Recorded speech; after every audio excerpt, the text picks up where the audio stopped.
अस्सलाम वालेकुम दोस्तों। चैप्टर नंबर 9 का अगला टॉपिक जो हम डिस्कस करना जा रहे हैं वो है कॉलिगेटिव प्रॉपर्टी। कॉलिगेटिव प्रॉपर्टी क्या है? कॉलिगेटिव प्रॉपर्टी वो प्रॉपर्टीज़ जो किस पर डिपेंड करे, जो कि अमाउंट पर डिपेंड करे। अब ये अमाउंट किसकी? ये अमाउंट है सोल्यूट की और दूसरा सॉल्वेंट की।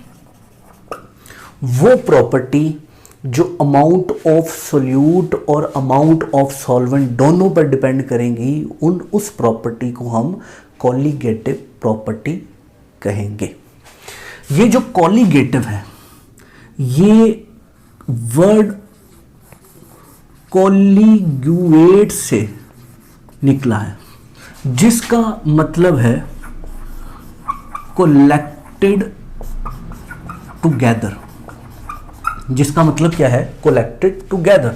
कॉलिगेटिव प्रॉपर्टी का मतलब है कलेक्टेड टुगेदर। और डेफिनेशन इसकी क्या है कि ये वो प्रॉपर्टी है, सच property which depends upon the amount of solute and solvent. ये इन दोनों पर डिपेंड करती है। अब हम देखते हैं कि कौन सी प्रॉपर्टीज हैं जो कि अमाउंट ऑफ सोल्यूट और सॉल्वेंट पर डिपेंड करती है। शर्त इसकी ये है कि ये जो कॉलिगेटिव प्रॉपर्टी है, इसके लिए जो भी हमारा सॉल्यूशन जो होगा वो लाजमी डाइल्यूट होगा। डाइल्यूट होना उसका मस्ट है। इसमें जो सबसे पहला है वो है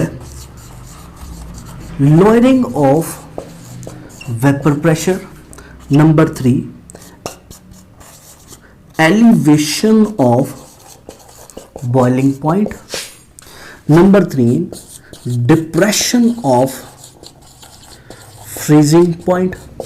और आखिर में इसमें आता है ऑस्मोटिक प्रेशर। जो लोअरिंग ऑफ वेपर प्रेशर है, इसको हम किससे रिप्रेजेंट करते हैं? डेल्टा पी से इसको रिप्रेजेंट करते हैं।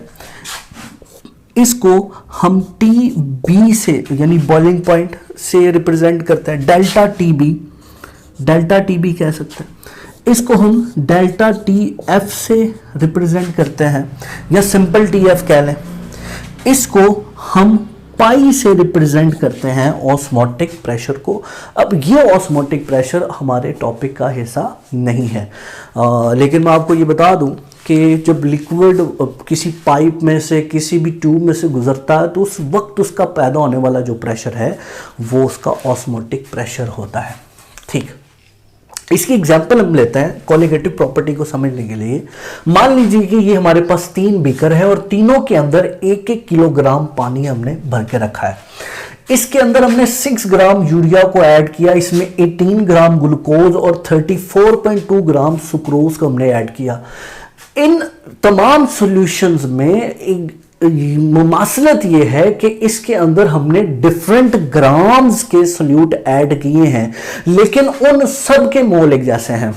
उन सब के मोल अगर एक जैसे हैं तो इसका मतलब है एवोगैड्रोस के मुताबिक उन सब के नंबर ऑफ पार्टिकल्स भी एक जैसे होंगे। तो अमाउंट, इसके साथ हम एक और चीज कर सकते हैं, या अमाउंट कह लें। ये अमाउंट मैंने इन सेंस ऑफ ग्राम नहीं, in sense of number of particles, number of particle in the sense of number of particle, ये ग्राम के लिहाज से बिल्कुल नहीं।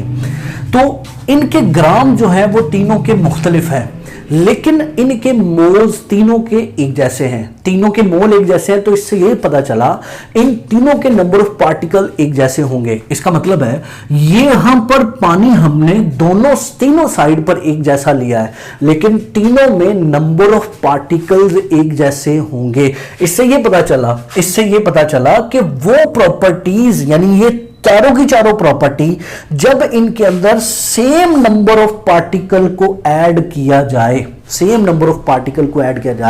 तो इसकी कॉलिगेटिव प्रॉपर्टी में चेंज आता तो है, मतलब उन प्रॉपर्टीज में चेंज तो आता है, लेकिन एक ही जैसा चेंज आता है। चेंज जो है वो एक ही जैसा होता है। मसलन हमने जब इसका मतलब इन सॉल्यूशन बनाने के बाद पहले जब प्योर सॉल्वेंट था तो उसका जो बॉइलिंग पॉइंट था हम कहते हैं सपोज वो 100 सेंटीग्रेड है। तो जब ये वाले तमाम सॉल्वेंट हमने डाल दी, सॉल्यूट डाल दिए, तो उसके बाद जो चेंज इन टेम्परेचर आया, मतलब टीबी यानी चेंज इन टेम्परेचर या टीबी, इसको हम डेल्टा लगाने की जरूरत भी नहीं है, टीबी जो हमने फाइंड किया यानी एलिवेशन ऑफ बॉइलिंग पॉइंट जो हमें हासिल हुआ वो कितना था 0.052 सेंटीग्रेड।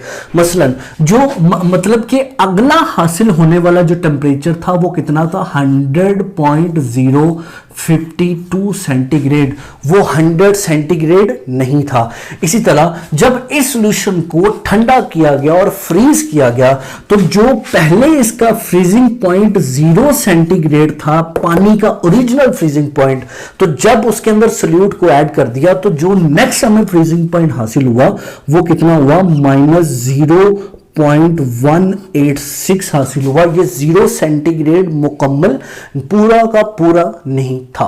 ठीक है, इससे यह पता चला कि इन तीनों जो सॉल्यूशन है उनकी colligative properties nature of solute पर डिपेंड नहीं करती, नेचर ऑफ सॉल्यूट पर डिपेंड नहीं करती। तो यहां पर हमने एक और बात सीख ली कि कोलिगेटिव प्रॉपर्टीज जो है वो नेचर ऑफ सॉल्यूट पर डिपेंड नहीं करती। चलें हम इसी को 1 मोल कर देते हैं, मतलब अगर इसकी 18 ग्राम से 0.5 मोल बनता है तो 180 ग्राम अगर लेंगे तो ये 1 मोल हमें हासिल होगा। तो इसी तरह 6 का 60 और इसका 34.2 का 342 पूरा लेंगे तो ये हमारे पास 1 मोल हासिल होगा। तो जब हम 1 मोल हासिल करते हैं तो 1 मोल के लिए डेल्टा टीबी और डेल्टा टीएफ 0.5 के लिए 0.052 था, उसको हमने कह दिया कि 0.52 सेंटीग्रेड और ये -1.86 सेंटीग्रेड है। तो जब 1 मोल हम सब्सटेंस लेते हैं, 1 मोल कोई सब्सटेंस लेते हैं यानी 1 मोलर सॉल्यूशन बनाया जाता है, तो उस सूरत में जो हमारा टीबी और टीएफ होगा वो इक्वल टू केबी और केएफ होगा। केबी और ये किस रिलेशन से, असल में ये रिलेशन है टीएफ और TB is equal to KF और एम। इसी तरह TB is equal to KB और एम। अगर ये एम आपने 1 पुट कर दिया, अगर ये m आपका 1 है तो जो TF और TB होगा वही KF और KB होगा। तो यहां पर ये जो KB है इसको एबिलोस्कोपिक कांस्टेंट कहते हैं और इसको हम क्रायोस्कोपिक कांस्टेंट कहते हैं, और इसकी वैल्यू TB के बराबर तब होगी जब आप 1 मोल सब्सटेंस लेंगे, 1 मोल सॉल्यूशन अगर आप बनाएंगे।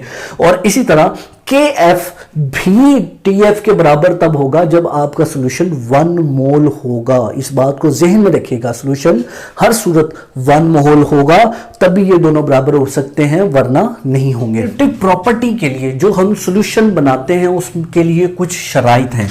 इसमें जो हमारा कंडीशन जो है वो क्या है कि जो हम सॉल्यूशन बनाएं वो 100% डाइल्यूट होना चाहिए, मतलब डाइल्यूट होना चाहिए, 100% नहीं। उसके बाद जो हम सॉल्यूट इस्तेमाल करें, जो हम वो नॉन वोलेटाइल होना चाहिए। और नंबर 3 मतलब जो सॉल्यूशन हमारा non solute should be non, ये नॉन वोलेटाइल होना चाहिए। और इसके अलावा जो हम सॉल्यूट लें ये क्या होना चाहिए, नॉन इलेक्ट्रोलाइट। अब आप समझेंगे कि कुछ ऐसे एलिमेंट भी हैं जो पानी में जाते हैं और जाकर आइंस बना देते हैं, इसका मतलब वो इलेक्ट्रोलाइट हुए, तो क्या वो कोलिगेटिव प्रॉपर्टी नहीं करेंगे? जी बिल्कुल, वो कोलिगेटिव प्रॉपर्टी नहीं करेंगे, लेकिन उनमें उनकी कोलिगेटिव प्रॉपर्टी जो है, जो हम जिस लिहाज से चेंज चाह रहे होते हैं वो उस लिहाज से चेंज नहीं होती, बल्कि वो उस ट्रेंड को फॉलो नहीं करती, उससे थोड़ा सा हट जाती हैं। तो होती उनकी भी कोलिगेटिव प्रॉपर्टी हैं जिनको हम नेगेटिव कोलिगेटिव प्रॉपर्टी कह सकते हैं। तो ऐसे सब्सटेंस के लिए भी कोलिगेटिव प्रॉपर्टी में कुछ चेंज आता है, लेकिन हमारी रूटीन से हट के उनमें चेंज आता है, जिनको हम कोलिगेटिव प्रॉपर्टी के ज़मरे में नहीं लेते। ठीक है जी, ये आज का हमारा टॉपिक था। इंशाल्लाह नेक्स्ट वीडियो में नेक्स्ट टॉपिक जो कि कॉलीगेटिव प्रॉपर्टी के से ही रेलेवेंट होगा उसके साथ हाजिर होंगे। तब तक के लिए इजाज़त दीजिए। अल्लाह हाफ़िज़, अस्सलाम वालेकुम।